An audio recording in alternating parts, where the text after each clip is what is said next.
March, what a month. Played 7, won 5, drawn 1.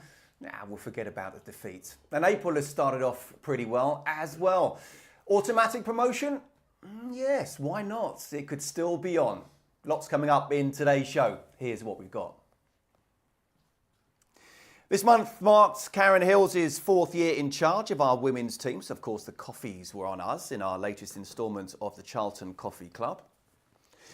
We will review each and every one of March's 7 league fixtures for the Addicts. And many of you have travelled many miles to support this football club, but not many can say that they have tuned in from the top of a glacier. That and much more to come. A warm welcome to everyone around the world joining us here at the Valley. Delighted to say I'm joined as ever by Stevie Brownlee. What are you smiling like that for? Come on, do a sec. Kevin Lisbie. And the great man that is Sir Alan Curbishley. Although I've got to say, Brownie, these two almost weren't his. Yeah, hold off along over there. Didn't make it. Liz Well, is it's just a Liz. black isn't he? tunnel Liz again. likes to get it with just as little time as he can to scrape in. What do you do when you got to pay? What's that? You got to pay on Monday. Yeah, Going through the tunnel and going back. Oh yeah. Train. Expenses. Yeah. Oh yeah. That's true. They almost didn't make it because of the Blackwall Tunnel, as always. And yes, you've got to pay for the privilege of being stuck in there for an hour or so either way. Pretty soon. No, Brownie, we had a good game of golf today, didn't we? We did. I thought that's 1-7, drawn 5 or whatever. My golf month. I You've been realised on you thought fire, about the actually, team. haven't you, recently? Yeah, I have. Yeah. Gordon's going down. Gordon is going down. Although not today. I was terrible today, wasn't Well, I wouldn't say right. terrible because both you and I got 31 points, but... you? You all right there, Liz? Wake up, mate. When you finish talking about that, Tell you what, he's on fire. His nose. Oh, I tell you what.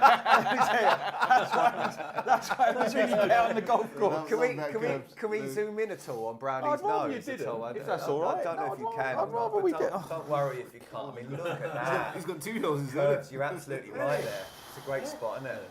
Nosed it straight away. But Curbs, why couldn't you join us? Limping along. I've hurt my toe. What's happened? Go on, tell us. I can't go for it. I can't. Give us a short version. Stubbed my toe, my big toe, and sore. Trying to dive again. Yeah. I can't work out because it's my left foot. So like. You know we're not going to feel sorry for you because you did it in Cancun. Yeah. Good for you. How was it? All right. On the beach, lovely. It was lovely. Yeah. Yeah, you got a nice tan face and that. And I saw Stevie Brownlee and Liz when they had the Scandinavian players over in the where was it? Behind here? Where was it? No, he was in Greenwich somewhere. Wasn't he? He can't remember. But I saw the boys and he was interviewing them and chatting to them. And then I sent you a photo saying I'd rather be where I am. The boys look good, but I'd rather be where I am. Yeah. Liz, we did get a few photos, didn't we, about just him overlooking the beach with his feet as well, which is When I saw a picture come through with Curbs, I was a bit scared at first. Can't tell you off anymore, for Liz, obvious you know that, reasons. So I showed it to all the lads. They were. Yeah. That was before I done my toe though. That was before you done it. So I told them that as well. But yeah, they were looking forward to seeing you, and it's one of those things, isn't it? Brownie never passed a date past me. He's in charge. He never passed a date past It's me. not hard to pick a date when you're away for like 320 days of the year. What tax country are you in right now? Because you don't seem to be in the UK, do you? No, we're all right now. I'm not going anywhere for a little while. Well, you know we're only jealous, Curbs, anyway. Because of the playoffs. Because of the maybe automatic. We'll come on to Maybe, that in a but- bit. But Liz, your month, boys done okay? How are they? All right? Yeah, they're done all right. They're playing together now. They're both in the same team, scoring, assisting, causing problems. So yeah, it's good to watch them together. Hopefully, one will go back to his club soon and he'll go and do some damage. They've got a chance, coaches, of also getting in the playoffs. So hopefully he can be a part of that. Yeah, proud dad, I'm sure. And we'll come on to the Chicken George Player of the Month a little bit later on as well. Have you coached any of the players that are the nominees? Have you decided whatever the goal is? You know, I saw it gutted. I had to go for the best goal rather than someone I've trained for once. I get the deciding vote, of course, if it's a draw, and I know who I'm going to go for. But again, we'll come on to that. And we will look at the March fixtures pretty soon as well. But last night was the 1st of April and our first game of the season as well. And it's good to start off and carry on the way we've been going, isn't it? Yeah, and it was a battling performance as well, actually. It was a tough one. It was a cold night and the wind was up and and they were quite up for it, Mansfield. They'd had a terrible run, but just recovered recently, and they were up for the match, and they were getting tight and forcing us into errors, and to come out with a victory last night, I thought was a massive 3 points. Little birdie tells me that somebody forgot their coat, and it was very cold on the gantry. Is that right? Yeah, but it's all right. You know me. You had a bit of cladding. I had a bit of cladding. Well, so that same birdie did tell me as well that they raced around, have a look around. Have you got an extra large? No. Have you got a large? No. It's Castor. I wanted triple X. They went down to a medium. When was the last time you were a medium? No, I've never been a medium. I was born large. Born large and never got smaller. I mean, my caps are like quadruple XL. I've got an Allardyce head. So you've gone from freezing cold last night to burning your nose today? No, burnt nose was Sunday on the golf course. Okay. I was actually, I didn't even play. I just walked it. And it just, got caught out. You know what it's like. Don't own sun cream, so that was that. Okay, should we move on? Yeah. Okay. We return to the Valley this weekend as Lincoln. We host Lincoln on home soil. Nathan Jones's side have won 8 home games in a row here at the Valley, the most consecutive home league matches by a Charlton side since 1980. And the match day will include the annual Upbeats walk, something which I'll be doing as well. The club legend Jan Kermigan will also be in attendance on the day. The only place in the UK to watch Saturday's fixture is at the Valley. Tickets for the match are priced for just £25 for adults, £22 for over 65s and under 21s, £14 for under 18s, and just £6 for under 11s. Visit cafc.co.uk to snap up your tickets. Okay, let's talk about March's 5 talking points then, shall we? And we start off with the first one, and marching up the table. See where I went with that? Here we go. Business end of the season. So many important games, many miles travelled. We start April sitting in 4th, 10 points ahead of 7th, albeit having played a game more, and a tantalising just 6 points off 2nd. What do we think then, Brownie? Back-to-back victories after that poor result at Peterborough. The lads are not giving up on that automatic place today. No, both to play as well in 2nd and 3rd, and I don't. Everyone's going, it's a bit too far away. Wrexham I've got to lose 2 or 3 games. Not anymore. And if you'd have said last night they were not going to get maximum points, a pair of them against teams in the bottom 4, you got that wrong. They both drew and dropped points, and we've closed the gap a little bit. So you can never say never. And I said on comms last night, you can only do what you're in control of and win the games that you're playing, and they did that last night, and the other 2 dropped. So yes, it's tough. Secure the playoffs. That's what I would concentrate on, making sure that we have a playoff campaign this season, which it looks like we're going to do. And also, all the while you're doing that, you're closing the gap in on those 2 above, and the pressure starts to build, doesn't it? So, I would never write it off at this stage. Yeah. Curbs, I was going to ask from a managerial point of view. Brownie's kind of answered it. He's typical glass half empty there, isn't it? But I know as a manager, sort of levels, isn't it? Where do you look? Do you say cement the playoffs, or do you think let's go for 2nd? I'm not going over the top here, but playoffs, at least we're going to get in it. The way we're playing, the momentum and everything else. I'm looking, there's a massive game away at Wrexham. Who knows? That's our last, is it our last one? Wickham too. Yeah, but I saw that we had, Wickham and Wrexham, our last 2 away games. Is that right? Yeah. Yeah. So, can you imagine the Wrexham game if it's winner takes all? Yeah, that's on April the 25th, that one, and the Wickham is the one before that on Easter Monday. Yeah. 2 away games, and then I think we've got Burton at home. We have indeed, yeah. So, I would, if I'm sitting there now, I'm thinking, we've done the playoffs. I'll be like slaughtered if we didn't get in the playoffs from this position, but I'll be looking at, can we keep our nose, just be there for them last 2 away games? Yeah. And who knows? Liz, how good is it? We're getting towards the end of a season, and either the season's not finished, or we're thinking about just get away from the relegation zone, because the last 3 seasons, end of February, this season has been finished pretty much. Yeah, we've had some bad moments in this room. And that's just we've had some bad moments in this room when we're already talking about next season and who we need to bring in and what squad we need to develop in order to have a good campaign this season after. And I think we've gone way past that this season. And Saturday was a really good game for the club, I felt. it was the old Charlton. The fans were supporting the players, and the players were giving the fans what was necessary, and it was a combination of both.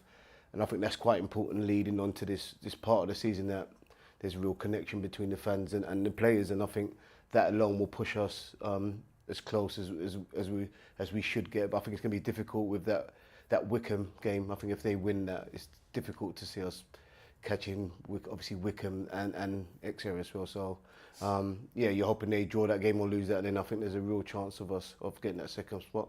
Yeah, I think it's good though that we have got both teams to play still, so we in that sense we've got it in our own hands, but we still need them to drop more points on top of that. Okay, the second March point we're going to talk about is, well, Saturday was important for many reasons. Great to get the 3 points, yes, but not only that, 500 men visited the Valley to undertake a PSA test, and Tracy Leeburn and their team put on another exceptional testing day. Let's take a look.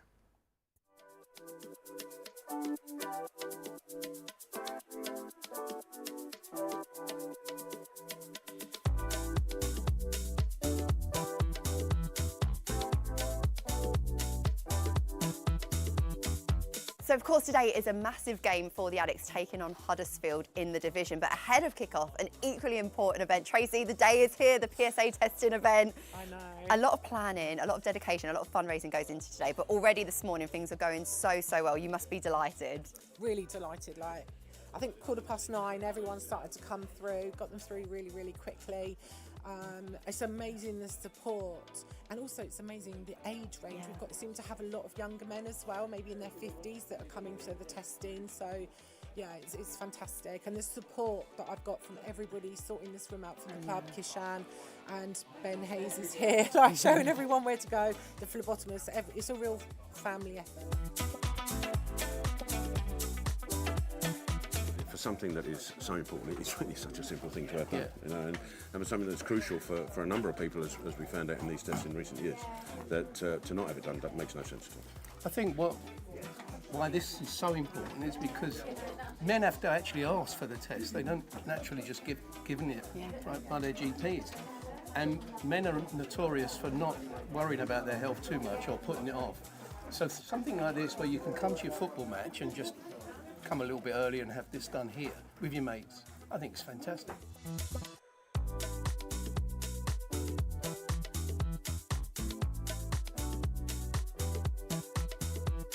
Well, you expect to be, you turn up at a hospital or doctors, anything, you wait ages, but here, straight away, it's brilliant. And it's been the same every year I've come. I had problems in the past. 2004, I had bowel cancer. And it was only because I was a member, not a supporter, but on the staff and the club doctor. I went to see him. I don't think I've had the confidence to go and see my doctor and mention the few bits of problems I had. And he sorted me out, and I had an operation, 2 operations after that, and I'm sorted, touch wood. So it is important. I think 1 in 4 is the number of black men that can be affected by this. You know, she bullied me into coming down. I probably wouldn't have taken a test in my lifetime, so it's all good to come down, and I'm seeing plenty of men coming down and getting the test who probably wouldn't have taken the test before. Yes, very good. Make sure every man gets this done. Absolutely, Pete, and Carlo as well. Rumi, good to see you. Obviously, you were away at the time. You got yourself tested, didn't you? Yeah. It was good, wasn't it? Yeah, I've had 2 good results, yeah, as they say. But it's brilliant, isn't it, that Tracy raises the money to let us all have it done. But yeah. You are nervous waiting for that result, don't come on and says. I was waiting for my emails to come through, and then you read it, and it was all good. It came out green. What was it, 0.4? 0.48, yeah, and I was 0.4 the first time. Yeah, so yeah, good readings. Brilliant. Yeah. And it's anything under 4, isn't it? Yeah, yeah, depending on your age range, it changes, doesn't it? Yeah. Liz? I will get it done. Yeah. I will, especially how you've But just so told have me. I, because I wasn't here Saturday as well, so I've got to get it done as well. So let's, between me and you, make sure we do. Before the next show. Absolutely. Okay, deal. Deal. It's got to be a forfeit if we don't. Well, we can do, but I'm going to get mine done. So you Okay, can do a forfeit fine, if you want, fine, but I'm okay. definitely getting mine done. I'm under pressure now. And you as well, Curbs. Yeah, Well, you're all right. But I was just saying, actually, you've got to have a blood test first. You've got to go to your doctors. then the doctor's got to. You assume that one goes to my doctor? Yeah, no, but, no, you've got to go to a doctor. Yeah, you'll do it privately. Okay. I'll get it done. I'll go through the process. Let's not go through the NHS. You're not going to get it done in a week. That's what, unless you go the other way. Absolutely, absolutely. Okay, March point 3. The promotion push in League One is certainly very exciting, but so too is the Barclays Women's Championship as well. This is how things currently stand. Just one promotion spot available, and we do hope that changes at some point in the future. The Addicts 5 points off top spot. Had some good results this month, including a 1-1 draw against Birmingham City. Let's watch the last-minute equaliser from Karen Hills' side. And I have to say, we are about to see a very, very good finish from Mel Phillips. But Liz, how about this from a counter-attacking run from Gloria Sieber as well? Yeah, right at the defender. Just waiting for the opportunity. That's actually a good feet, good ball. And there we go. It's a good finish, that, isn't it? Yeah, keeper got a hand to it. Maybe could have done a little bit better, but what seconds are we looking about? 12 seconds there, Curbs? Yeah. From one end of the box to the other. Proper counter-attacking goal, that, isn't it? Great finish and great run as well. Well, last Sunday, the women's team played out a 7-goal thriller. We did leave Sunderland with all 3 points, although it did end up getting a bit nervy.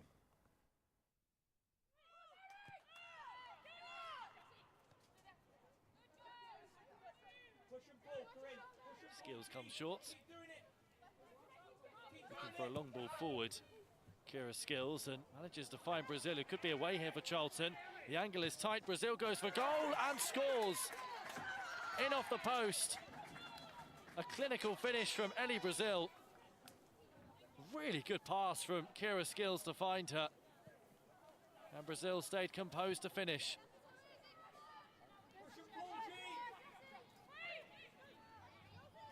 Skills again with time on the ball and once again looking in behind and finds Jodie Hutton this time. Hutton could be in. It's Hutton and it's a second for Charlton.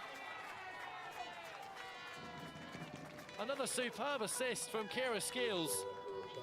Great ball over the top. Hutton away and stays composed. Much like Brazil to finish. And it's 2-0 after 15 minutes. Brazil with plenty of grass to run into here. Slips it through for Siba. Back to Brazil again. A shot charged down. Coming in is Hutton. And it's a third for Charlton. Midway through the first half. And they are running riot in the northeast. Brazil's shot charged down. And Hutton alert inside the 6-yard box to finish. Onside too. They've won it through Brazil. Chance maybe for Moya, whose shot was blocked. Still alive here. Cross comes in from Pierce. There is Brazil, and there is number 4. It's been quite the first 45 for Charlton. 2 for Hutton, and 2 for Brazil. Teasing ball in from Pierce, and she got there ahead of the goalkeeper.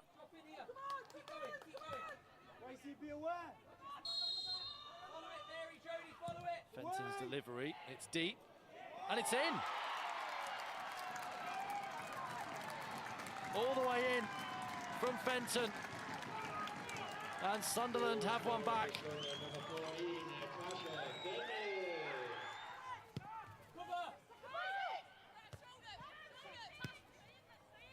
Fed forward here and picked up by McAteer. He carries it into the box, across goal and in. 2 goals in little over 2 minutes. And Sunderland are right back in the game here. McAteer with a really good finish.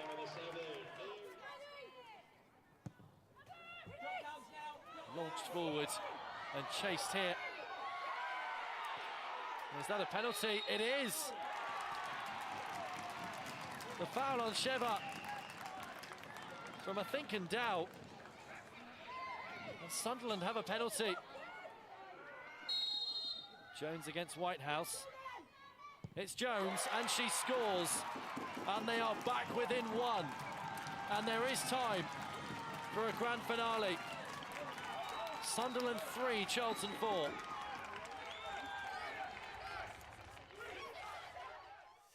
Yes, the Addicts 4-0 up at half-time, pegged back to 4-3, and in the words of Tom A in the YouTube chat, Sunday was incredibly nervous at the end.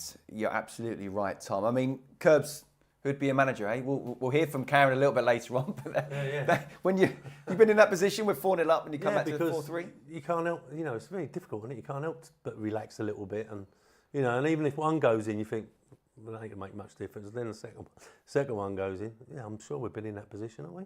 Brownie, remember? I don't actually know. Is that when you brought Brownie on? Yeah. 4-0 up.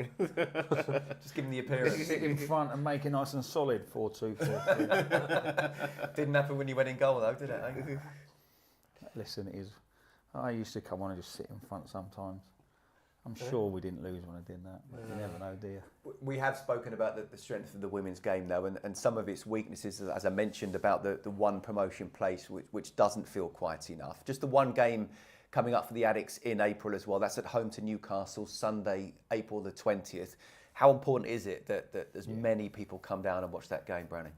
Yeah, I think we're at the stage of the season. The women's team have got an opportunity to close the gap. First team, opportunity to close the gap. Both fronts. As many supporters as can afford to come get here. Please get here and support both teams. Okay, the fourth talking point of March is the under-21s. It was another busy month for them. A mixed one which started well with 3 consecutive victories against Bristol City, Watford and Blackburn Rovers, before defeats at the Valley to Bournemouth, away to Swansea. And then the young Addicts also lost in the Premier League Cup. An 8-goal affair away at Southampton, 2-2 after 90 minutes. It finished 5-3 after extra time. It was a valiant effort from the boys, though. Okay, and the fifth and final one as well, and this should make you chuckle a little bit. I know it was enjoyed by supporters far and wide. After our match against Crawley, boss Nathan Jones was asked about rest and recovery for his players that's required here on in. It resulted in a very funny clip involving our friends at Blue Water. Have a look at this. Now go to Blue Water tomorrow, walking round, I-5 in and go and Costa Coffee when you should be resting. Go to Blue Water tomorrow, walking round, I-5 in. Okay, so if you see any of these rock, especially Gilbert, let the gaffer know on the radio, yeah? Central entrance clear. Sweet shop clear. Costa Coffee clear.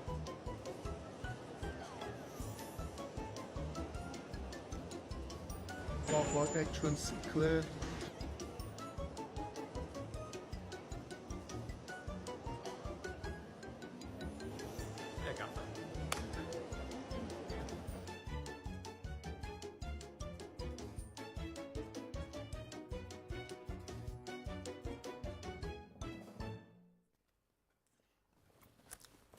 Sorry.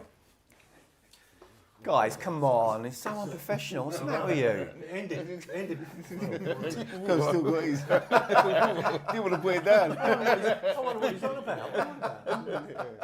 Well, you weren't here for rehearsals, so you didn't actually get to see that one. But Curbs, did you impose any bans on your players at all in your time as a manager? Yeah, I mean, if we decided to give them a couple of days off, when we was in the Premier League and there was international break, you know, because you'd have 5 or 6 or even more go off on international matches, and you know you can't train all the time. So we used to have long weekends with a proviso no one could go abroad. Is that right? Yeah. Except me and Merv.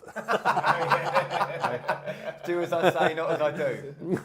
So we used to take it in turns. Me, Merv, Keith, and Snods take it in turns. So 2 would go away. So say Snods and Keith took the train on the Friday, but me and Merv would go off and not come back to the Monday. You know, have a long weekend.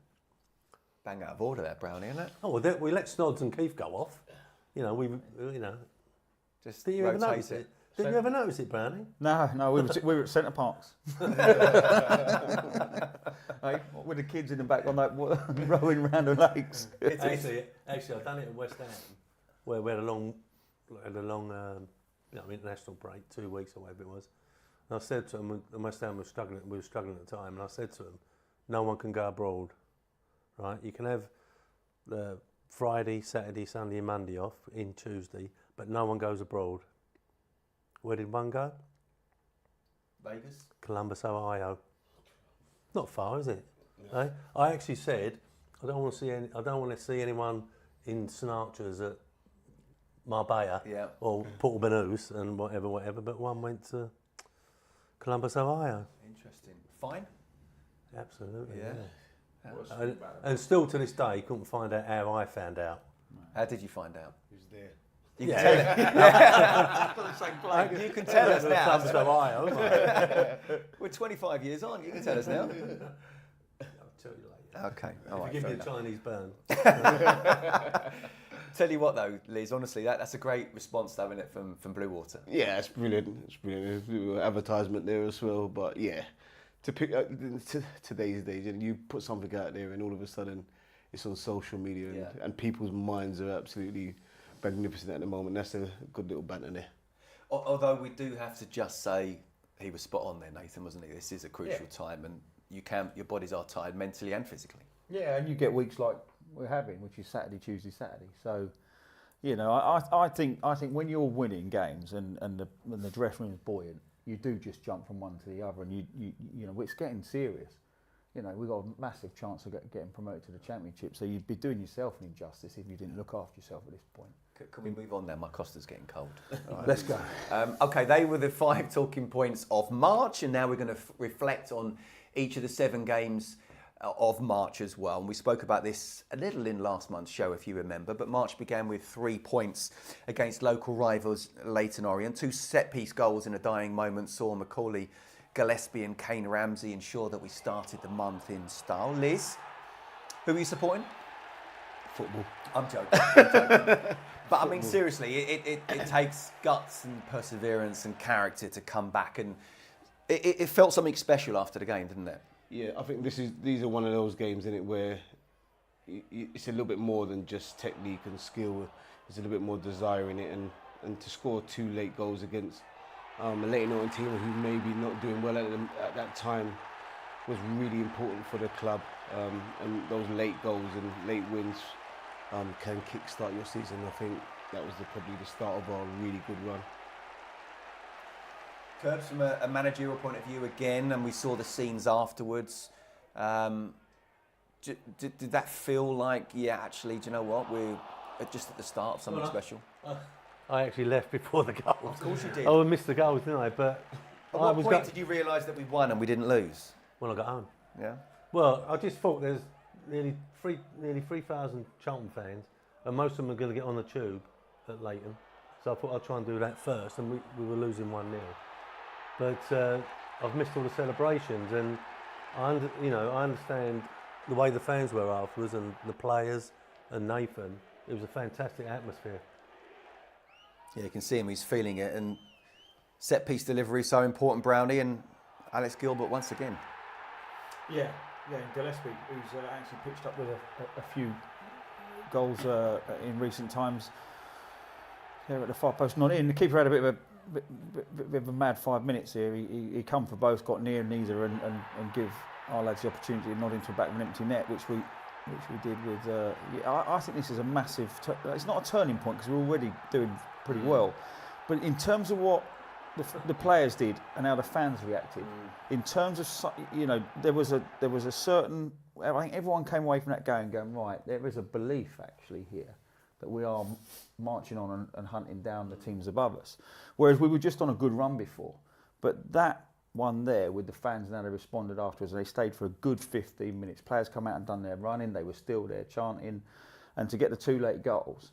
And we went on to, you'll go on to the next games, but there was something about us beyond that where we were, you know, very, very difficult to beat. There was something different about the whole atmosphere around the football club. I think what's changed is we were difficult to get beat. We weren't conceding, but we weren't scoring too many goals. It was a 1-0 job, and you know it's changed now that we're not conceding, but we're scoring 2s and 3s. Yeah. Well, let's go on to a 1-0 though, because it was Barnsley, followed up a couple of days later at home. Another set piece. This time a direct free kick from Macaulay Gillespie. I mean, Liz, again, how important is that sort of when the games come thick and fast, even if it's not your 2, 3, 4s, that you find a way to win? I think you're just looking to build it. You're looking to build something. You're looking to get results. You're looking to be in the mix, and as Brownie said, I think that Leighton Orient for me was the start of something, and it's not always about technique and good goals. I think it says togetherness, and I think, as Brownie said, after the game, the crowd stayed there for a long while. The players celebrated like we won the league. It's important that, as I said before, there was that connection, and it was a no doubt after that Leighton Orient game that we was going to win this game. It didn't have to be a pretty game, but I just felt there was something about the squad and the team. Everyone I speak to about Charlton now say they're an aggressive team now. They don't allow you to play, and I think we've built that reputation, and I think you're going to need that if we do get into the playoffs. I think also we're sharing the goals out. We was a bit critical about set plays. You know, they've chipped in recent weeks, and the goals have been shared out. You know, obviously Godwin's been the main man, but other people are nicking one and helping out, and different departments. So that's what you need. And Brownie, when you only score one goal, it's pretty commonsensical to say that, you know, you keep a clean sheet, you get all 3 points, and this was the start of a little mini run of keeping clean sheets, wasn't it? Yeah, and it was vitally important. Barnsley have an extraordinary good away record, better than their home record, and they showed it on the night. They showed why they're dangerous. They showed why they can, you know, take teams apart. They had some players that could damage and hurt you, and the reason we've taken the 3 points here is simply out of possession. We didn't give up too many golden opportunities. There was one where the guy dribbled all the way through 3 or 4 players and got his shot away. But aside from that, it was shots that we were allowing the Barnsley to have. So it was on our terms, not their terms. And that allows you to keep that clean sheet. And then you just need that one goal, which sadly for them was a goalkeeping error, which, you know, you'll find when you're keeping the clean sheets, you get those little bits of luck or help getting the result. But it was a really important result after that fantastic result on the Saturday. Yeah, and another manager getting sacked quite soon after, which is a shame to see, but good to see that we're in a good place right now, and that's not an issue for us. So let's look at the Stockport game here. 0-0, an early afternoon kickoff. By all accounts, Brownie, it was a very physical game, wasn't it? Yeah, they put it on us a bit. I think the most pleasing aspect, and look, I thought first half was extremely even. This was a very good chance, actually, one of the best chances we had. Just need to be sort of half volley, get your toe up, you know, your studs on top of the ball. But yeah, I thought the first half was quite even. I thought Stockport were the better side in the second half, but they tried to bully us physically and tried to get on top of us physically. And the most pleasing aspect of this one was we stood up toe to toe, man for man, and went, you know, physically, you know, battled with them across the board. But they did have 1 or 2 very good opportunities. I think they're going to come up in a bit. But this was a brilliant battling point. They're very, very good at home. Their home record is extremely strong. Clean sheet, decent for us, Liz? Yeah. I just, as we say, I think after those 2 games where you get a good result at Leighton Orient and then you get a good home result, I think it's quite important that when you do go away to a side like this, as Brownie said, who are physical, that you stand up to that, and not necessarily needing to win the game, but a good performance from the team and show a togetherness and willing to battle and willing to work harder. I think it was just important for me that we didn't lose this game. I think it was important that we went there and we gave maybe not a good technical performance, but a good steady performance, and show that we're up for the battle, because this could be a team that we actually face in the playoffs. So I think it was more important that we went here and didn't lose the game, which we didn't. Yeah, I mean, Curbs, it was a different type of game, wasn't it, where it wasn't a technical game, it was a very physical game. How pleased would Nathan have been that from a physical point of view, we weren't bullied at all? And it's one of those where, as Liz just saying, if you can't win, don't lose. Yeah, and it looks, no disrespect to their stadium, but it looks like a stadium where it is difficult to go and play your free-flowing football. I mean, when teams come here, they go, oh, great. But just looking at that stadium, you think we're in for a hard afternoon, and physically and mentally, you know, you've got to prepare properly, and we did. Yeah. The Saturday-Tuesday run continued as well. Next up, it was the rearranged trip to Crawley Town. Thierry Small with the winner. Is it fair to say, Brownie, that actually, you know, the Crawley game here was the rock bottom one, so it was really nice to go there and win? It felt like it, didn't it? It did feel like that game hurt a lot of people, and there was a really poor reaction to it, and quite rightly so. You know, budget-wise, they'll be in the bottom 4, and I think it was the manner of the defeat on the night. I think Nathan said at the time it's a bit of an overreaction, because it's a long old season, isn't it? And he knew there was plenty of time to get back on track, but the reaction to the individual game, the loss at home to Crawley, felt like a pretty low point. But again, you know, out of possession, making it difficult. I thought that was excellent from Jones. It's not. I wouldn't have followed a pass in there, and sometimes you get a benefit from it. And I think, again, you look at the keeper here, falling backwards at the near post, should be on the front foot, but it doesn't matter. We've scored, and it's the clean sheet that allows you to go on and get this result. We were the better side here. You know, we deserve the 3 points, but it's even in this game, it's how difficult it is to score these goals, and it's our platform out of possession that's allowing us to go and get these 3 points. Yeah, I mean, Thierry said after the previous game that it was really important. Stockport would only be a good point if you can back it up with a win. That's exactly what he and the lads did, Liz. And while the keeper could have done better there, you've got to give Thierry a lot of credit for getting into that position and being positive.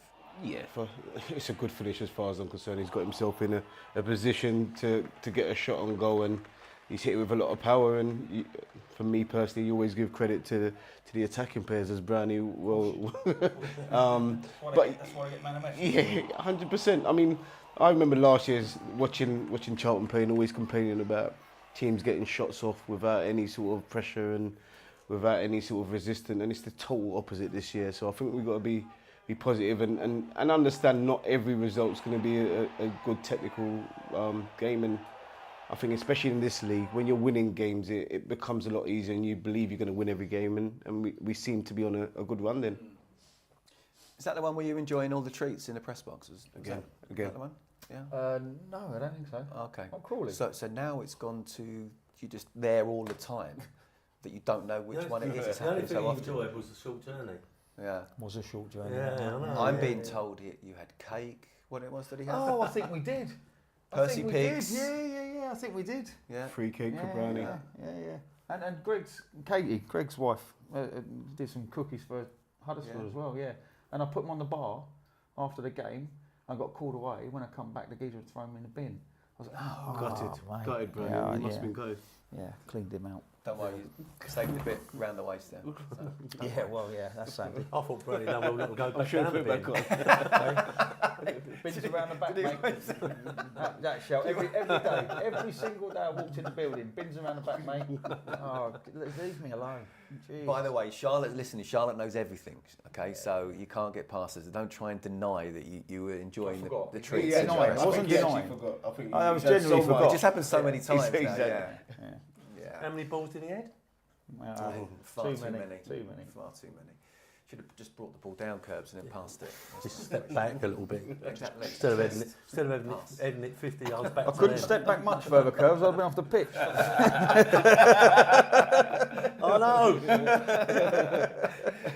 Okay, let's move on to the Wigan game as well, and another victory this time around, a 7th in a row at the Valley, courtesy of a Matty Godden first half brace. And look, while we did the whole section in last month's show breaking down tactically what Matty brings to the team, he showed it again here, Liz, didn't he? Yeah, we spoke about this last time, and these are clinical finishes. These are finishes of someone who's on form and who knows where the goal is. We spoke earlier about as he swivels, he's actually facing his own goal, and he seems to get the right connection, and obviously he scores his first goal. And this is just another striker's just understanding where to be at the right times. And I think he's at that moment now where he believes he's going to score goals. He's the top man. I watched him play on Saturday. There's an aura about him. There's a confidence about him, and when things are going your way, those are the goals. And they look easy, but you've got to be on the move, and you also got to move at the right time, because if you go too early, you're offside, and he seems to time it really well, and a lot of his goals are like that, and long may it continue. Timing is everything. And Curbs, it's an interesting one, isn't it? Obviously, Alfie, when he scored so many goals last season, Matty been brought in, but he's shown to be a very good signing, isn't he? It was a big call, wasn't it? Nathan comes in, you've got Alfie May, who's done ever so well, scoring most of the goals for us, and you go, no, you're not my sort of player. This is the sort of player I want. And there was a little bit of criticism, I think, when it happened. Along with George Dobson, if you like, the captain. But Nathan, this is what I want. This is what I want to do. The board have backed him, and Godwin's come out on top. And it's not just his goals. I think he's been asked to do different roles, and he'll go and do it for you. And it seems that he's one of them players that's just happy you know, obviously wants to score, but, you know, happy that we win the game and don't care how we do it. Massive call it was, isn't it, to get rid of... Yeah, massive. And we was all sitting there thinking, where's the goals going to come from? But obviously, you've got to give the manager credit. He obviously knew what sort of striker he wanted for the style of play, and fair play to the gaffer. And just as well, that was 7 wins at home on the spinner. You talked for 3 years now about making this place a fortress. Are we there now, and how much credit do we give Nathan? Well, I mean, I was really happy I was away on holiday, but when I heard that there was 17,000 here, and the atmosphere was terrific, and, you know, we've got Lincoln this weekend, perhaps not as attractive as the previous game, but if we can get that sort of crowd again, I think everything, the momentum, everything's on the up, and I think Brownie, when he had the Scandinavian boys last week, a lot of them spoke about the atmospheres, and you know there is a time when we've been sitting here thinking that the opposition are going to enjoy themselves. They walk out, do the warm up, and look around and go, "Oh, this ain't bad," you know, and the crowd are a bit quiet. Cool, this is great, but it's just changing now, and we've got that momentum, which I wish it had happened a couple of weeks earlier, because we would really be near them top 2. Well, not Birmingham, but the other 2, Wickham and Wrexham. But as we've been saying, who knows? But we have got momentum. I was speaking to Klaus, obviously, sitting down with Klaus, and I sat to him before the game started, and I said, look, don't expect much from this game. Like, the crowd ain't not going to be involved too much. Scored within, what was it, 30 seconds? Scored within 30 seconds. The crowd actually exploded, and then for they were awesome for the whole 90 minutes, and he looked at me and he goes, "What are you talking about, Kev?" Did they get good reception, Barney? They got great reception. We'll come on to them. But Klaus was just to back that up. Klaus was video in the covered end. Yeah. You know, so you got these ex-players coming back, video in the covered end, and they did not stop. They were terrific Saturday. Okay, unfortunately, we do have to talk about the Peterborough game, the one defeat of the month. So let's have a look at it, because we did go to the Posh. I was getting updates at that particular time. I was in the TalkSport studio, and Adrian Durham was there, and he was giving me match reports as we were going on. You were at the game, Brownie. Strange one, really, wasn't it? It was odd. I thought we were excellent for half an hour, and you know, it just needed a goal. It honestly just needed us to score first, and I think then it would have allowed us to sit behind the ball for a little bit, soak up the pressure. They've got a front 4 that they don't mind leaving in big spaces, high up the pitch. So that once they defend and there's a turnover in transition like this, look at the spaces they're in, and they leave them attacking. They've got pace. This was our downfall. Two mistakes that got punished. All right, and this is on a second phase. But I thought for half an hour we did everything probably the manager set up to do. We pressed, we nicked balls, we had opportunities. And then we had 25 shots, I think, attempts as the away team at Peterborough. But we had to score in that first half an hour, and we didn't. And then obviously this was our undoing. A little bit of poor marking at the back post allows him in, and it's the second goal that kills us. If you go down a tunnel 1-0 and you have a little readjustment, you might get back into this. But they score. This is from our corner. This is from our corner. And look how they set up. 3 on the counter, pace. Mooresville, I thought this guy in possession had a great game. But yeah, once he cuts inside and opens up the far corner and scores, you're up against it then. Because now you've got to open up second half and go at them, and that suits them down to the ground. But it wasn't, I don't think it was as bad as the scoreline suggests. I thought the first half hour we just needed a score, and then the game got away with us because we conceded goals. Yeah, Adrian was telling me that Charlton bet the team for a lot of it, and then it goes 3-0, and then Peterborough missed loads of chances, and it actually could have been more. I mean, it's one of those mental games, really, Curbs, where we just weren't good enough in both boxes, were we? Yeah, but sometimes you need a shock. Do you know what I mean? Like you think you're flying, and you know everything's going your way, then you get bang right back down to earth, and then it's time to let's get back to. I've heard Nathan talk about it a lot, and sometimes you wonder what Let's get back to basics. Well, what are the basics? You know, and they're probably. The basics for us at the moment, or it has been since Nathan's been here, is defend properly. If we don't concede, we've always got a chance, and I think that's the mentality. But every now and then you need to kick up the bum, and that's what we got. And we've had a couple like that. We had 4-0 at Rotherham, and the bounce back was terrific. Then we've lost there, and the bounce back's been terrific. 2 straight wins. The game Saturday, I think Kev will agree, was outstanding from minute 1 to 90. It was a bounce back. It was brilliant bounce back, yeah. Is it coming? Yeah. I mean, like all good teams, when you do have a defeat, you want to bounce back, don't you? And I think the players come in expecting. I don't know if Nathan changed the team. Was there any changes from the game? But sometimes you come in as a manager and go, right, we've had a terrible result there, but you've got faith in the team and you keep the team. You know, don't make too many changes. I don't recall any, because there might have been one or two, but I don't recall any. But that could have happened in the first 5 minutes at Peterborough. And if that happens, right, the way we were on the front foot and pressing them, when we were upsetting them a little bit, and we were forcing them to play into the central areas, and we were trying to look at that, backed up that header away, long ball. What's the important bit of that? That our midfield gets up behind it and wins the knockdown, which Berry does. Campbell will great finish, 2-0. This one, they were never recovering from this. This was just how many we were going to score. A bit like that we couldn't recover when we went 2-0 down, and that's quite often what. Josh Edwards came back, of course, didn't he, from injury. Yeah. But Liz, it's good to hear that you're actually watching the game from the very start, not drinking your pints in the VR. I know you don't drink pints, sorry, do you?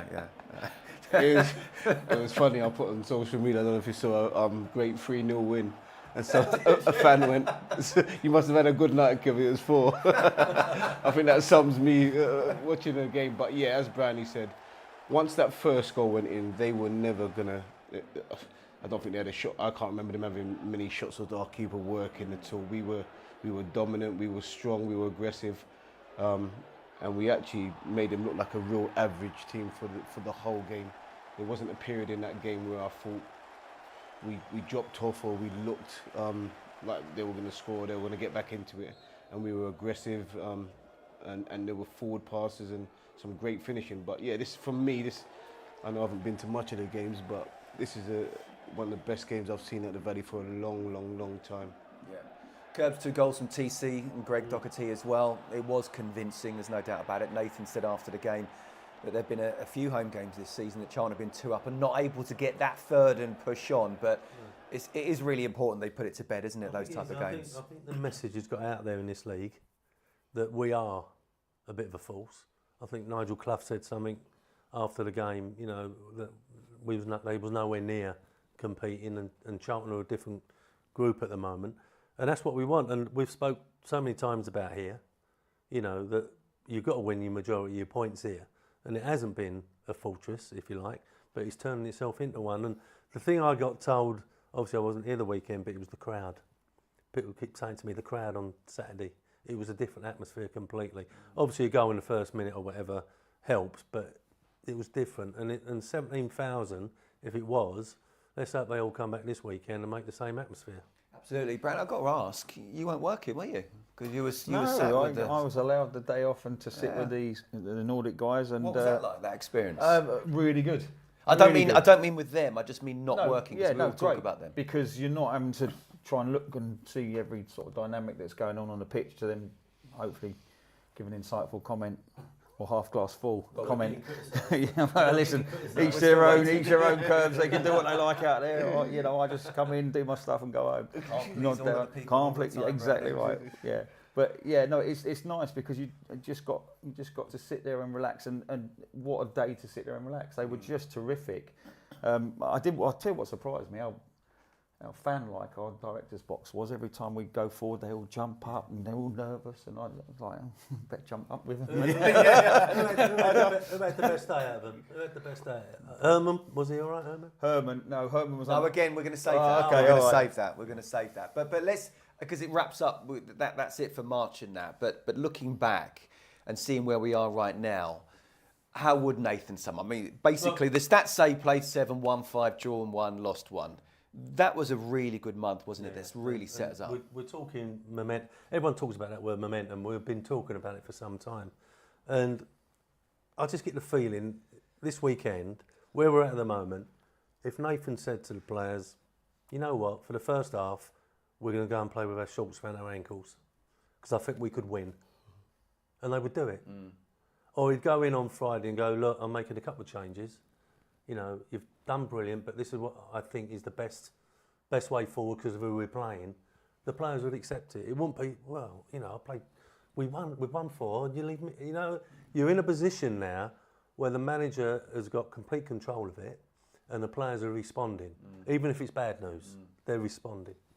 Because they feel like they're on the start of something special, maybe. Go on, what were we going to say? No, I was saying, if you rewind to last month's show, I think it was said that March will sort the men out from the boys, and if we're anywhere near, at the end of March, we've got a decent April, and we're very, very near. In fact, we've accelerated away. Look at Leighton Orient in March. You know, they're now out of the picture. When we played them at the start of this month, I think we were behind them. Yeah. And they're like 10, 12 points off or something. So March was the month. It was a tough month for us on paper, and we've come through it with flying colours, you know, and actually the loss on another day with the right timing of a goal for us could have been different as well. So yeah, I think there's a lot of teams in that playoffs, so in around the playoffs, will not want to play us. No, I couldn't agree more. And just finally, Liz, as well, how important is it that, as Curbs has alluded to already, that we're not just relying on the strikers, the goals are coming from everywhere? Yeah, I feel all our attacking Shouldn't have asked him as a striker, that should I? Yeah, it should be the striker scoring. Yeah, I think it's quite important. I think you don't want to become too predictable.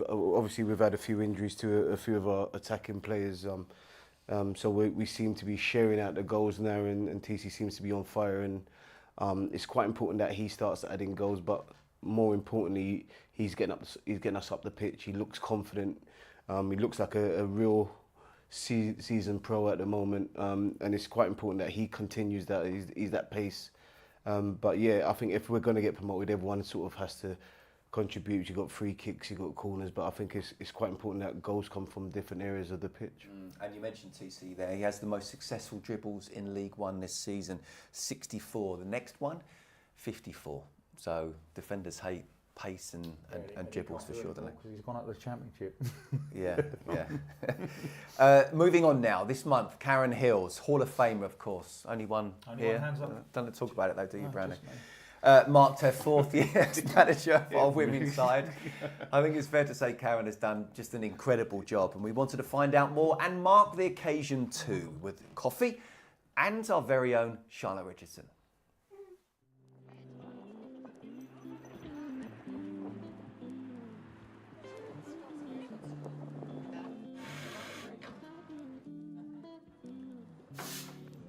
Karen, thank you so much for joining me. I know you're incredibly busy and a pretty dramatic weekend as well. For football managers, the girls put you through it a bit, didn't they? 4-0 up at half-time, 4-3, but 3 valuable points on the road. How was it, travelling back from Sunderland? Do you know what? It was a game of just 2 halves, really. I thought first half we was excellent, executed the game plan to the T. Was like pleasantly surprised to go in at 4-0, but I think we knew that Sunderland were always going to be a good side, so we couldn't take our foot off the gas. And I said at half time, they're going to have to change something. They're going to have to change personnel. They're going to have to change formations, and they did. And lo and behold, we conceded quite early on, and then put us under pressure. Thankfully, we sort of rode out some mad momentum that shifted in their favour. But no, the bottom line is we come back to London with 3 points, and so we was really pleased with that. And then obviously back at the training ground today. The flat whites are in, thank you. And look, Karen, I don't want to embarrass you here, but I know that recently we couldn't light the candle for you, but we had to acknowledge. I hope you don't mind a bit of lemon drizzle. No. Thank you so much, guys.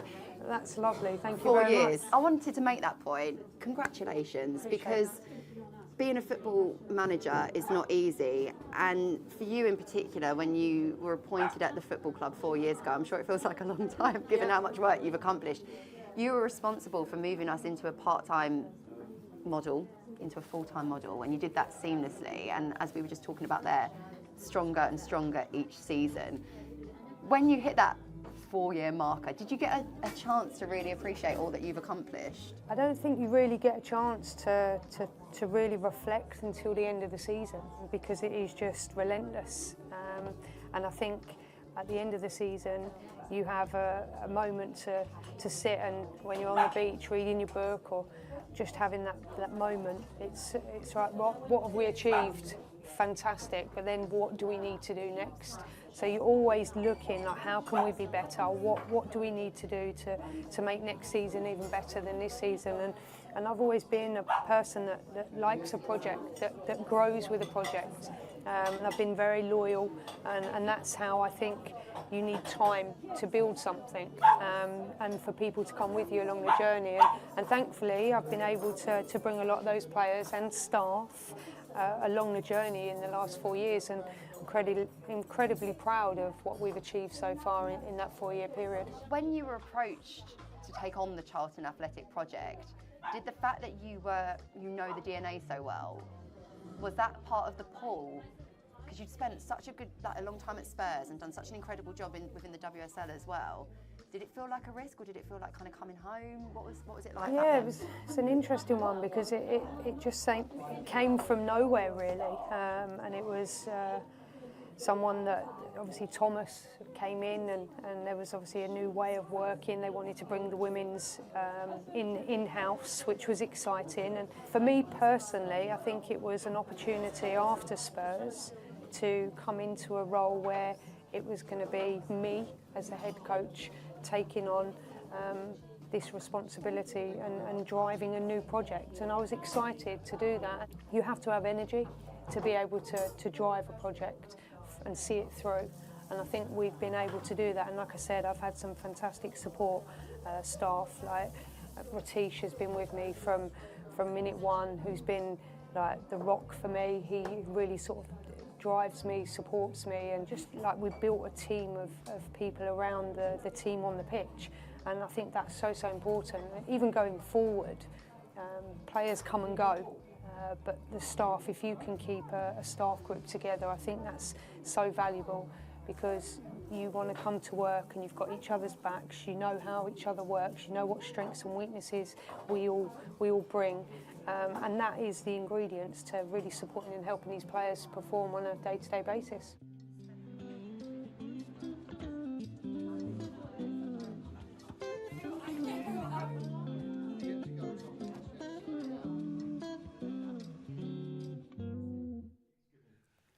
Brilliant. Thank you very much, Karen and Charlotte. I mean, it's always fascinating. You said to me 4 years. That's flown by, isn't it? Yeah.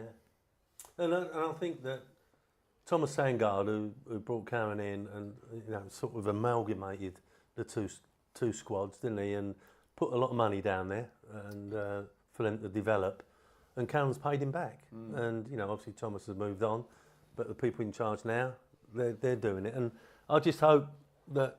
I know the pitch has took its toll this year, isn't it? He looks a little bit sorry sometimes, but the more games they can play here is going to be better. Yeah, absolutely. I mean, she's gone from a player to a manager and brought that experience back to Charlton as well.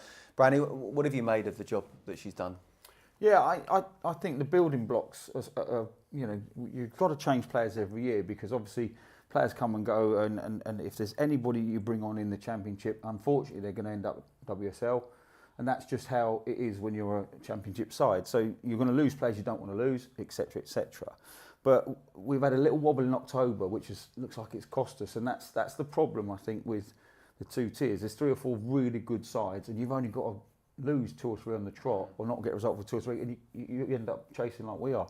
But we've put a very good run together recently, which, I think the top 2 are very strong, so I think they're going to go on and probably they play each other. I think it's either the last game or the second last game, and that'll probably be for the title. But I do agree with what you said earlier.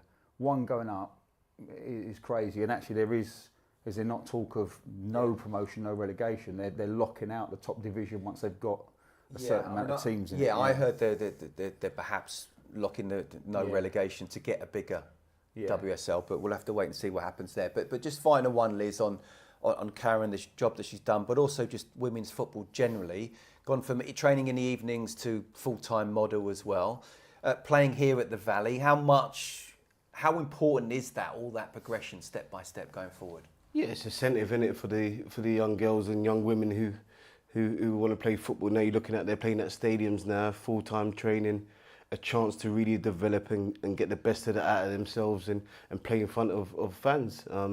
And become the best they can be. And as we say, for a number of years it wasn't possible. And I think we're at a good place now where people are watching.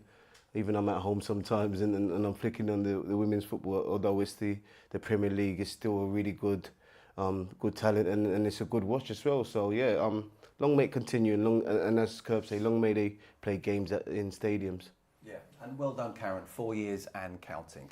Okay, we've said it before, but we will say it again, that it blows us away sometimes when we receive messages from all over the world, from addicts who tune in to TV, Charlton TV, week in, week out. We cover many countries and continents, but I must say, I don't think we've ever heard from a supporter at the top of a glacier.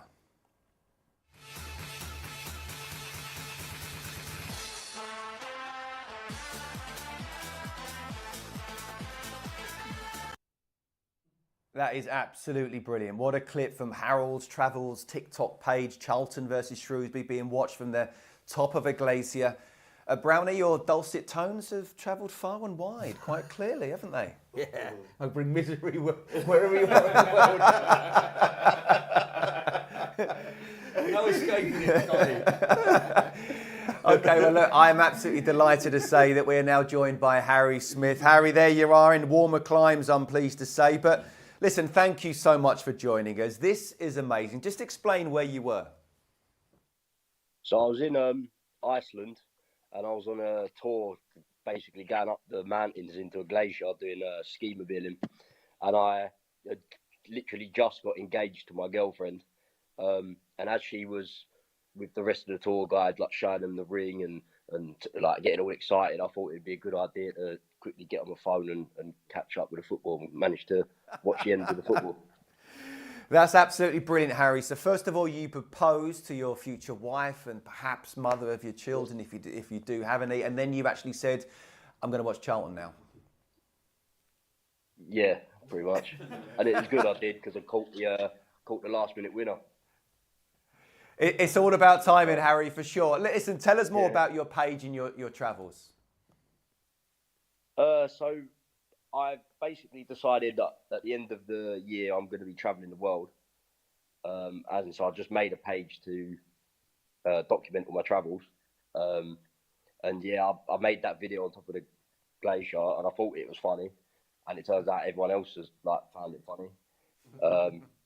And yeah, so I guess I'll be doing that all around the world. I'll be watching Charlton from the other side of the world. Brilliant. Please make sure you do. And obviously you're in a really exotic place right now, aren't you? Yeah, Welling. I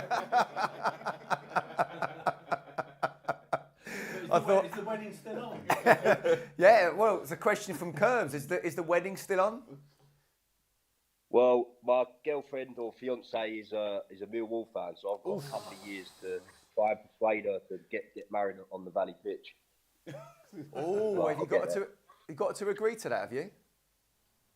No, but obviously, if I'm going around the world, I've got a couple of years. Absolutely. Well, the kids will be trouble, won't they? The kids will be trouble. Who do they support? Well, there's only one team, of course. And I do believe you've been a season ticket holder since 1999. Is that right? You don't remember, Brownie? Not quite. I think my first season ticket was 2001. I was born in 1999. Oh, you were born in 99. Okay. Yeah, but within an hour of me being born, I was signed up to the Junior Reds. Ah, there you go. So, yeah. Brilliant. But you love his commentary? Yeah, love it. It's not a fair question. Loaded. Right on the spot there, poor fella. So tell us more about where you're going around the world then, and how much you love travelling.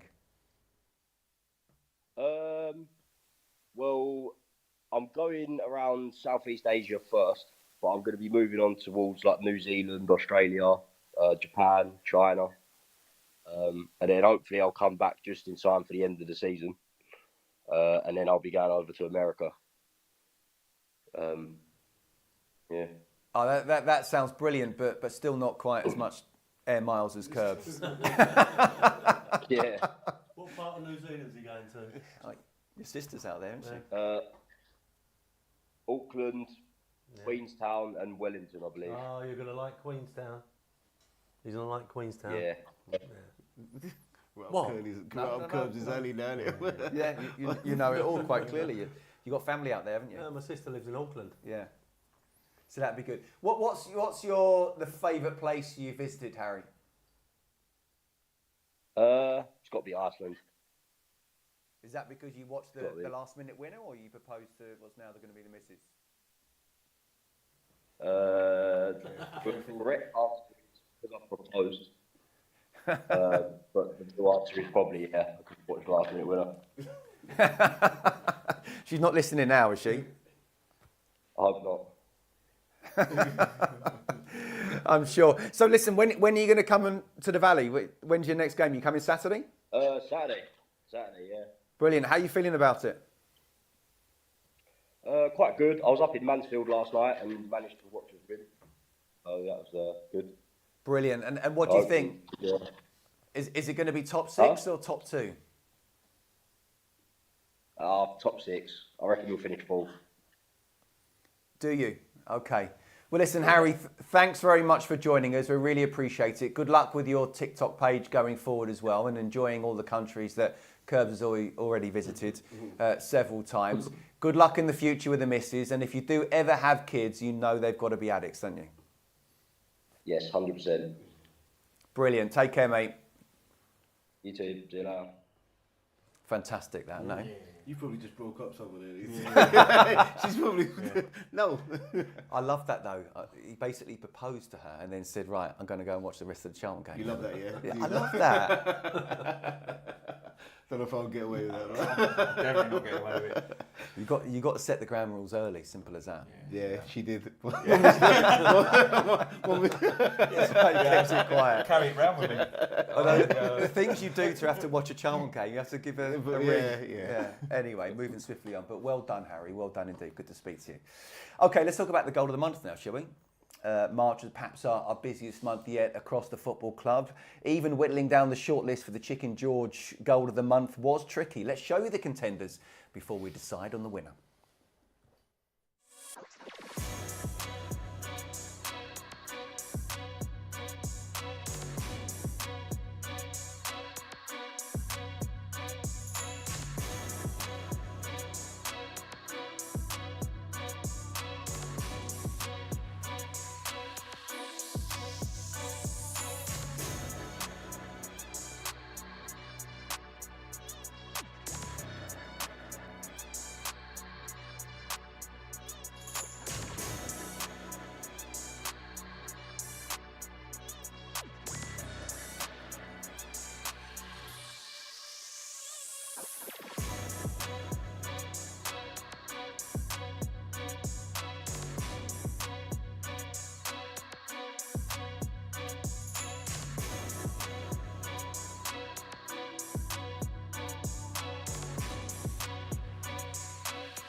Ooh, tough. Do we know who we're going for? Curbs, you want to go first? I'm going for Godden's header. Okay. Just because I think getting down the line, getting across, and he's gone near post, he's lost his marker and finished it. So, but there's a couple of good ones in there. The other ones, I don't want to be you having to make the final. Well, no, I mean, if you've gone two of you gone for the same, then it's decided. I think we might have that here. What are we thinking, Liz? You haven't coached any of these players, so it's a tough one for you, I know. No, I'm still, Brandon's got a smile on his face. I've got to make sure I get this right. No, you haven't. You can pick what you like, can't you? I do like the Campbell's last goal. I think left foot, great first touch. If he doesn't get that first touch right, I don't think he gets that shot off. But I'm going to go for, is it Hutton? Jody Hutton's goal, I think. Jody Hutton? Yeah, I think that's, for me, I'm going to top hand corner. Keeper had nothing, even though it's the keeper's side. I still believe it's a great strike and the keeper couldn't do anything. Yeah, I'm not selfish, so I'm not going to go Gordon because I coached him. So I'm going to go. No, I'm going to stay away from that. All right, Kev. Did you coach him? Did you? Yeah, a little bit. Yeah, Well, not for long. I got sacked. I got sacked quite quickly. But no, I'm going to go for Jody Hutton as well. I think it's a wonderful free kick right in the top corner. Okay. When I first saw it, I thought Jody all day long, left foot, looks great, top corner, and then I saw Ruben Reid. And I actually, with the movement, the turn, the finish, the sway, I would have given it there. But it doesn't matter now because it's between you three and two of you have gone for Jody. Jody, I have to say, it was a wonderful strike. So Jody Hutton, you are the Chicken George goal of the month. Let's have another look, shall we? Yeah. I think the keeper standing there still scores, isn't it? Mr. Tickle couldn't say that. It's one of those, isn't it? You put Mr. Tickle. I like that. Mr. Tickle couldn't say that. You've got to be a certain age to know Mr. Tickle, haven't you? The old one, you can put two goalkeepers in there and they still wouldn't save it. Jody, well done, brilliant. You are a goal of the month. Okay, now I was on my travels last week. I was chatting to Charlotte Richardson as well, and we both heard it, listening to Talksport on the radio. Really funny chat with Benty, Darren Bent, and Andy Goldstein as well. Asking listeners to call in about occasions where they've had a ringer to join their football team. Have you ever had a famous ringer or lent your services to a team before, chaps? Obviously, one of us has. No? Go on. Brownie? Liz? No, I'm not manager. It must be Curbs, isn't it? No? Okay, we don't know, but let's have a look at this.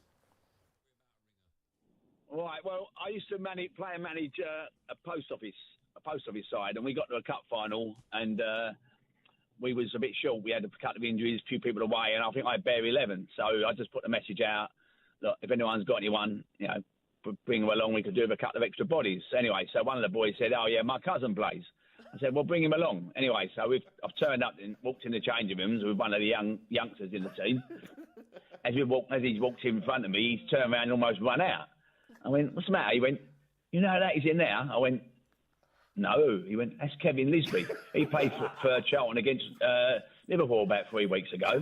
It's got a hat-trick. I went, did he? I went, well, he's on the bench for us today.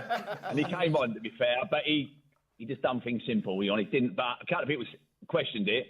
I went, yeah, everyone says he looks like him. I went, he drives me mad. I went, every game we play, they're always saying that. And I've actually got a picture of him, like, with the team holding his little winner's medal as well. I thought you say something else there. So funny. Did you win? We did. Do you know who we said? You got a picture of the winner's medal.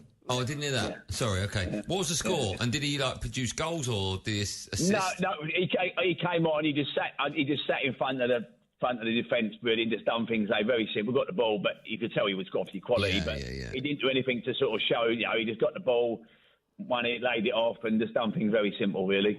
Nice story. Good luck in your quiz tonight, Nick. Cheers, mate. Thanks a lot. For that. Did you play with Charlton? Yeah. All right. Good lad. Yeah, great lad. See the difference. He got the hat-trick, didn't he, against Liverpool? Was it, 2 weeks before? I mean, if he's talking about that Liverpool game, it must be that game. Yeah.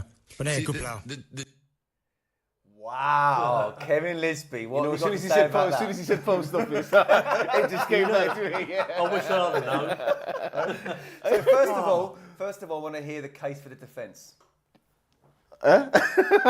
Curbs weren't playing me, he dropped me in it, I needed game time. What, dropped you after the score against Liverpool? 3 games after, I remember my cousin, he called me up and he just said, look, he's a postman, he said he's got a cup final, by the way. He said he's got a cup final. And no one on the opposition recognised you? They were as he said, there were a few that were, you look like Kevin Lisbie, and the manager was like batting it off, and I was like, no chance. And they were losing. He's saying that they were losing when I came on. And I just wonder how much we could have fined him. No. So what would you have done? Fined him. The maximum 2 weeks? Oh, try and do a month. He's just got a hat-trick against Liverpool, and then he goes out on a Sunday morning and comes in injured. Comes in injured on a Monday morning because someone's gone, look at him, who does he think he is? Bang.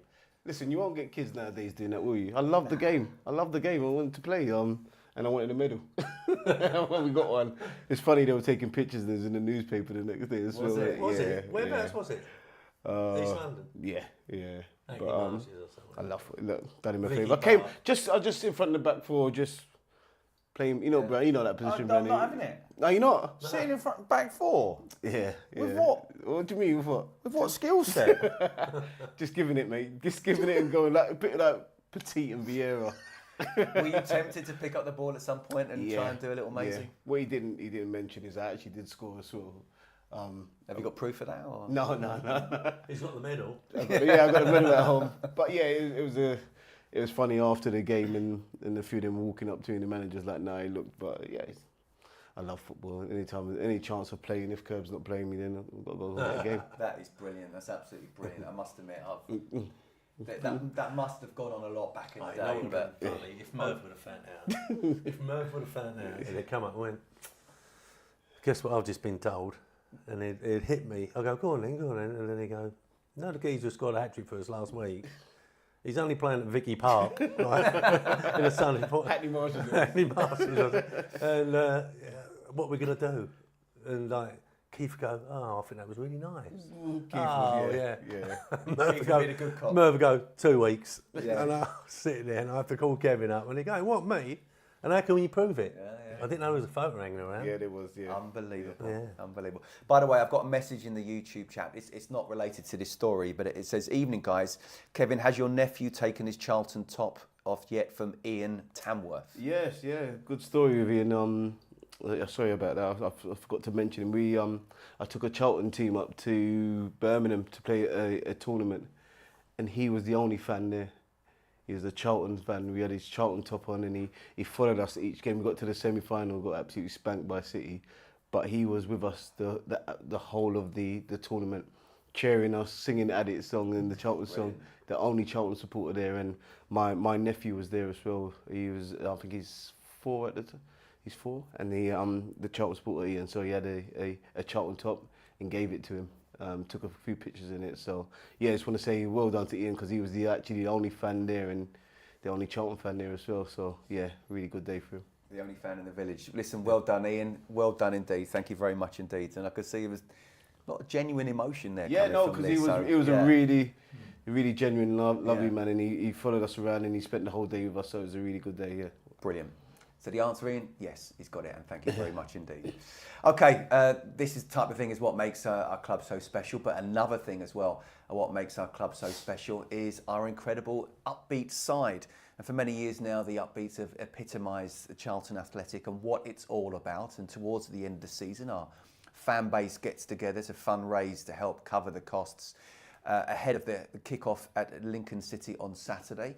Participants will walk the additional 9-mile route from the club's Sparrows Lane training ground in New Eltham to the Valley, all in support of the Upbeats programme and the Down syndrome side.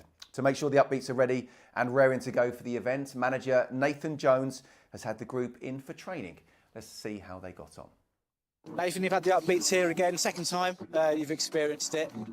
Another victory for the Upbeats this time round. Yeah, it was a little bit competitive this year. I mean, I've got the scars to show that, but no, look, great to have them down. It's always a real good bit of fun, and look, it's just celebrate something that one facet of the club once again that's miraculous, really. So I'm delighted to have them down. It's been great to see them again. What we did was so we came down, meet a couple of the Charlton first team players, and they were train with them, play with them as well. It was a good game. Obviously we trained this morning, and then that was probably the most intense bit at the end, so it was good.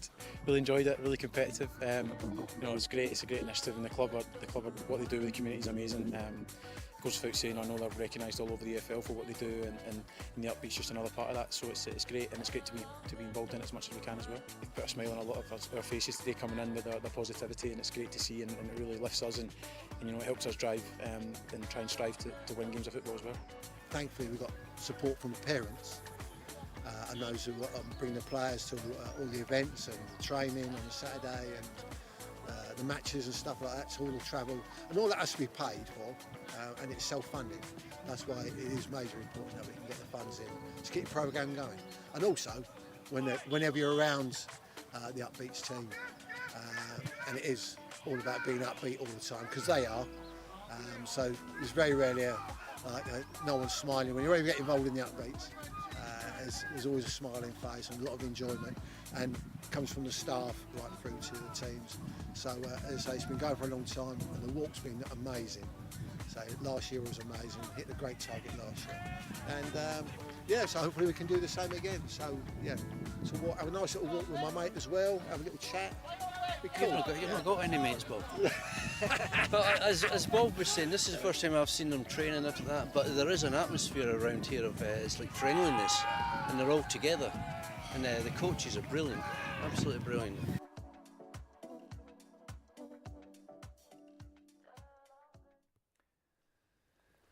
Yeah, absolutely brilliant to see the gaffer putting there through their paces. Brilliant to see the life at the training ground as well. And Curbs, we know how brilliant the Upbeats are as well, and how well supported they are by our fan base, because it's all about donations. Yeah, and it will be this weekend. You know, we often talk about the community side of the club, and you know, I think don't go unnoticed, but it does a little bit. You know, and it's great that the fans can see what they actually do, and you know, it's nice to see Bob and Walshy down there as well. But you know, it's part of the club now, isn't it? Everything like that is just you know, other clubs are looking at it and thinking, you know, how can they improve their situation? Come and have a look at us. And this is the 10th year now there's going to be the Upbeats walk, as we walk from the training grounds to the valley as well. I'm going to be involved in that. How are your knees at the moment? You were saying your knees were really good? Yeah, well, I did more than 9 miles zigzagging out the tree today. You're going to join us then or what? Do it. Wow, got prep, haven't I? Is that right? But Liz, I mean, last year, you know, the award-winning Community Trust was able to raise a record-breaking £55,000. And knowing our club, we can go again and perhaps even beat that, can't we, this year? Yeah, it's phenomenal. And including them in a first team environment, seeing their heroes and getting them involved in it, it can only inspire them and hopefully inspire others as well to do the same, because communities is what most clubs or all clubs are built upon.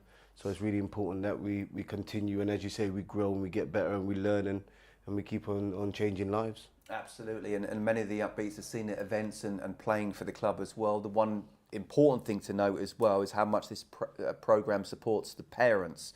I mean, I've spoken to many in the past, Curbs, and there's such pride they have of their children playing and being involved in something so special, but also where they're safe and given opportunities to enjoy the game.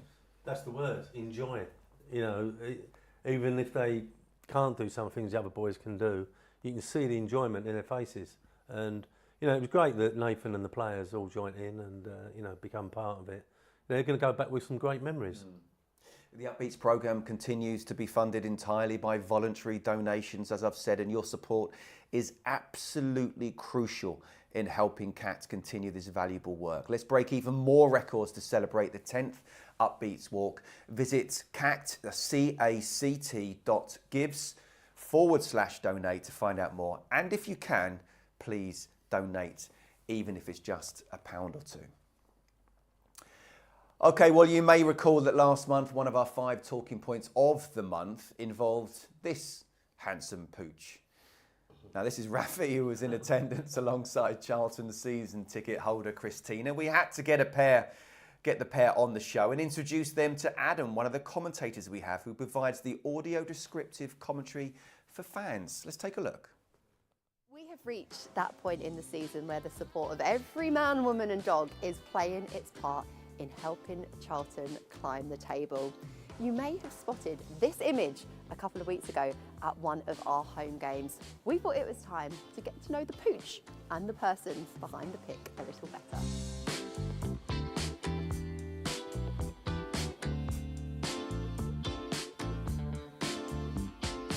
Christina, Rafi, so good to see you both. Christine, we've just given you a bit of a tour of the valley, the home that you come and visit week in, week out, supporting the addicts with Rafi here. But this is the seat. This is your season ticket. How does it feel to be here on a non-match day? It's really weird because it's so quiet. The vibe is just really different. But, you know, Rafi knew exactly where he was going. He certainly did. So, yeah. This is Rafi's home patch, isn't it? And it was really special after our win earlier on in the season. Rafi went quite viral, this beautiful image of him looking out onto the pitch here in the covered end. How long have you and Rafi been coming to games for? I know for yourself it's been a little bit longer. Rafi is a bit more of a new recruit. Rafi is a really new recruit. So Rafi's my third guide dog, and we trained together so we've been together since February. So when we had that picture taken, I think that was his second game. So he's almost like our good luck charm. He is. The home form has been incredible, and maybe Rafi is our secret weapon. I think he is. He's the mascot. He's what's driving everyone on. My father-in-law has been a lifelong Charlton supporter, and I've never been into football. Like, football has never been a thing. So when I was at school, I was always rubbish at football because I'm visually impaired and I could never play any like ball sports. So I only knew when the ball was coming when it like hit me in the face. So like kids would never pick me for the team. I was always the last one, and it was like, oh God, you have to have Christina. So like, on my birthdays, I always used to, like, you know, when you blow the candle out, I always used to make a wish that one time I'd be good at PE and someone would choose me for their team, but it never happened. So I never was interested in like coming to football. I was never interested in ball games because for me, it just reminded me of those kind of bad times. And I also thought they were never accessible. Like, I can't see what's going on. So I kind of thought, well, why would I bother going to football? So we fast forward, and it was my father-in-law's birthday, and I thought, because he's not been to a game for ages, so I thought, let's get him a ticket, let's go to the game. I was really like thinking, well, I'm going to really hate it, aren't I? So we went, and I picked up my audio description headset, and I sat there, and I literally enjoyed every second of it, and then I got hooked, and straight away I went out and bought a season ticket.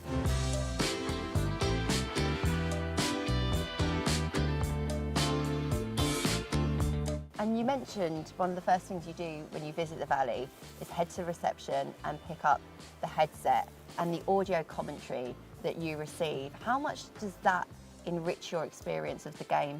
If I didn't have that and that wasn't a service, I wouldn't be coming, because for me it's like watching paint dry. So I sit here and I can see the green of the pitch, and I can see like the red of the seats and stuff, but I can't see anything else. So I can't see the players, I can't see the ball, I can't see anything.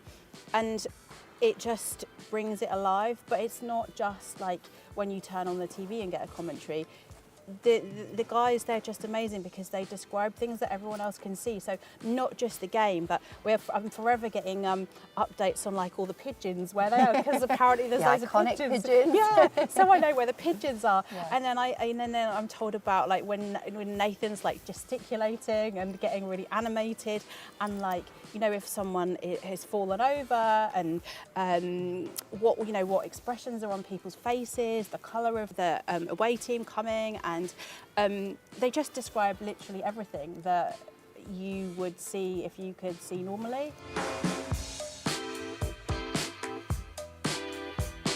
Adam, I've taken you away from your normal commentary position up in the gantry to sit here behind the goal at the covered end. This isn't your normal position on a match day. Tell everyone a bit about your work at the football club. So yeah, we sit right up there in the West Stand, where all the reporters and the commentators sit. And yeah, it's my second season now doing the job, and it's so nice to meet Christina today and hear about how what we do enhances her experience here at the Valley. It's quite special, considering, you know, my dream one day is to become a sports commentator sort of every day. So yeah, it's quite nice to do that. And I guess every day every match day, we just try and make it an enjoyable experience for fans, because that's what football's about, really. You want to switch off from normal life and come here on a Saturday or Wednesday night and just have fun. And we want to give them that experience by telling them exactly what's happening so that they stay up to date and yeah, just have a good time.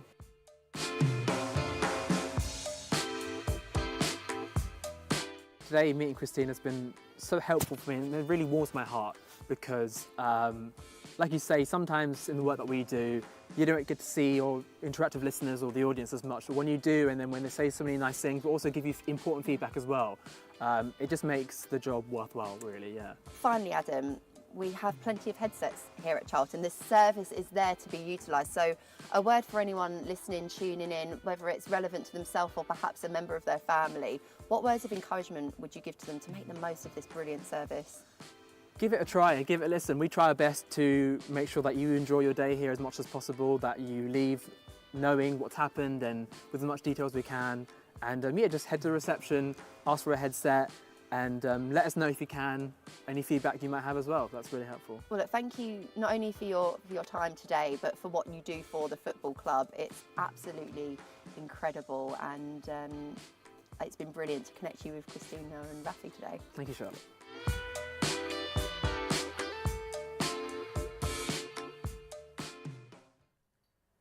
Yeah, absolute brilliant piece that, wasn't it? And fantastic the club does provide that audio commentary. Just another facet to this brilliant club. Okay, we're heading towards the end of the show now. In fact, we're on 90 minutes, so we're in injury time, but we cannot go without looking back on Saturday and the return of our 5 Nordic legends. Jonathan Johansson, Mathias Svensson, Klaus Jensen, Martin Pringle and Herman Hreidersen were given the warmest of welcomes back to the Valley. And Brownie, Liz, I know you both put a lot into this. Oh, did we? Or did one of us? What are you saying? Someone just came with a whiskey. And I didn't even get any of that. Dear. I had to pay for my Good own whiskey. Lord. Rubbish night. I kind of set him up for that, just Yeah, to see yeah, how he'd listen, react. yeah. So it's all you, Brownie, is that what you're saying? He plays his part, turns up, don't you? Smile in the corner. Anyway, how good tumbleweeds go across. No, that's what he does. How good was it seeing the boys again? Yeah, it's brilliant. You know, having Fishy and Bart's back earlier on in the season, it's fantastic. And the one thing I think me and Kev do take from it is the time frame of when they last came to now, and what brings the memories it brings back for them. So both sets of players that we brought back from overseas want to come back again. You know, and they've absolutely loved. We've had 2 great results as well. You know, we've beaten Birmingham, I think, haven't we? And beaten Huddersfield, and Saturday was just brilliant with the atmosphere. So, yeah, it stirs up some good emotions for them. It's great for us in terms of content and seeing the guys again. So it's working quite well at the moment. Shame that you weren't here, Curbs. I mean, too busy lounging around in Cancun. But how good would it have been to see them and the impact that they made? Let's not talk specifically individually, but as a group as well. No, they all had a big say in what we did.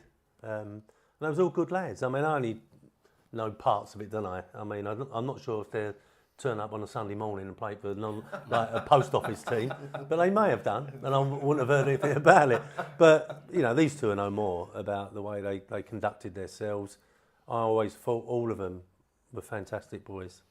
Yeah, and I still haven't got a cut of Martin Pringle making the move from Benfica to Yeah, Charlton. yeah. You know. He did mention you too. Yeah. And I spoke to him as well. Martin's a great lad. And yeah, hopefully I'll be able to come over next time when they do come over. The one who looked like he could still play was Johansson, didn't he? He looked like he could still play. No, Pringles was in good nick. Was he as well? Yeah. Good boys now, aren't they? Yeah, great lads. Herman as well. Herman wasn't a teammate of mine, but the other 4 I can vouch for were super human beings. And what happened? Didn't you introduce them and said something that you'd won 2 promotions? And Jonathan Jansen went, yeah, but none of us got relegated. And I went, well, it's Curbs' fault. Nothing to do with me. He went something like, well, I'm the only one here who's had 2 promotions, and Jonathan went, oh, well, yeah, but we never got relegated. we were just Premier League players. Went back hands up if you're in the Hall of Fame. We did have a conversation about that. We questioned. We reckon Kev might get. He hasn't made the list again this year, have you? There's a 3 from our era, and he's not made it. Right? I think 2040. I'm not your era. No, it's 80 something it's 85, onwards. it's Right? 85. So it's all the way Ridiculous. through, and I think you're 2040. I just don't like being in the same area as you. To be fair, I don't like that. You are, whether you like it or not. Do you know what it hurt? That I was with Johnny Humphrey and Matty Holland. He's back in again. Is he? He's back in again. I'm not. Yeah, he's got a tough one. He's up against Johnny Jackson. Okay. Ooh. Okay. Listen, just before we go, I want to give a shout out to the people who have put some either comments or questions out there. From Stephen in the YouTube chat, going to Wycombe or Wrexham, there's no pressure on us as they are their respective home teams. The pressure's all on them. We go there, we do our own thing. Who knows? From Samuel, looking forward to Saturday. My partner's family are driving down from Fife for their first Charlton match. So a win would be nice. Absolutely, let's keep it going. And from Life Too Serious on YouTube, just mentioning Josh Edwards, unsung linchpin in our defence, and he brings so much to our team. Very quick one, how much are you looking forward to Saturday? Yeah, very much so. I think extending that run of wins, they're all top at this stage of the season, but the way we are here at the Valley at the moment, I fully expect 3 points. But Absolutely. Don't want to put the pressure on. Let's think about automatic promotion, and then if we don't get it, then at least we're in the playoffs as well. Okay, that concludes this month's show. What a month it's been, and what a month we are in right now. What an exciting one it could well be. A massive match this Saturday as Lincoln are in town. Please, if you can, make sure you come down to the Valley and support the Addicts. Let's utilise our home form once again to get behind the boys. We'll see you again next month. It's great to have something to fight for at this stage of the season. God knows the last 3 years we haven't been, have we? And we will be battling until the very last kick. Until then, bye for now.